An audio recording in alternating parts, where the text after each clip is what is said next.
താമരശ്ശേരി ചുരത്തിലെ ഗതാഗത കുരുക്കിന് ശാശ്വത പരിഹാരം കാണണം എന്നാവശ്യപ്പെട്ട് എംഎൽഎമാരായ ടി സിദ്ദിഖിന്റെയും IC ബാലകൃഷ്ണന്റെയും നേതൃത്വത്തിൽ രാപ്പകൽ സമരം നടന്നു. ഇപ്പോഴും തുടരുകയാണത്. സൂചനാ സമരമാണെന്നും പ്രശ്നപരിഹാരം ഉണ്ടായില്ലെങ്കിൽ ശക്തമായ പ്രക്ഷോഭം സംഘടിപ്പിക്കുമെന്നും എംഎൽഎമാർ പറഞ്ഞു.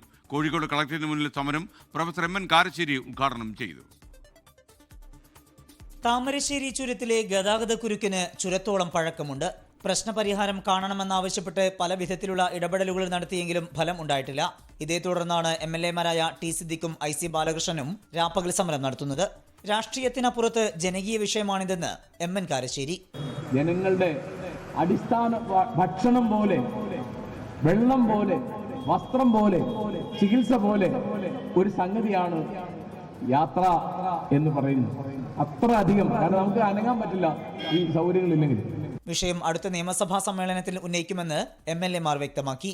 കോഴിക്കോടിന്റെ ചുമതലയുള്ള മന്ത്രി, വയനാടിന്റെ ചുമതലയുള്ള ഞങ്ങളുടെ മന്ത്രി OR കേളു, ഈ രണ്ട് മന്ത്രിമാർ ഇതുവരെ ഒരു മീറ്റിംഗ് പോലും ഇതിനു വേണ്ടി വിളിച്ചിട്ടില്ല. എന്തിനാണ് ഭരണകൂടം, എന്തിനാണ് സർക്കാർ? സമരത്തിന്റെ ഭാഗമാകാൻ കൈതപ്രം ദാമോദരൻ നമ്പൂതിരിയും എത്തി.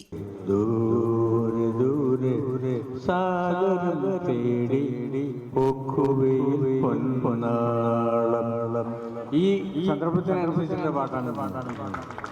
മഴനേരത്തിലെ മുത്താക്കി മാറ്റുന്ന മനുഷ്യരാണ് യഥാർത്ഥ രാഷ്ട്രീയക്കാർ. സ്നേഹത്തിന്റെ മഴനീരത്തുള്ളിയെ നന്മയുടെ മുത്താക്കി മാറ്റുന്ന നല്ല രാഷ്ട്രീയക്കാരാണ്. കോഴിക്കോട്, വയനാട് ജില്ലകളിൽ നിന്നായി നിരവധി UDF പ്രവർത്തകർ സമരത്തിൽ പങ്കെടുക്കുന്നുണ്ട്. 24 കോഴിക്കോട്. ലോകത്തെവിടെയായാലും ഏത് സമയത്തും 24 വാർത്തകളും ഓഗ്മെന്റഡ് റിയാലിറ്റി പാക്കേജുകളും എക്സ്പ്ലെയിനറുകളും വിശദമായി കാണാൻ ഞങ്ങളുടെ YouTube ചാനൽ നിങ്ങൾക്ക് സബ്സ്ക്രൈബ് ചെയ്യാം.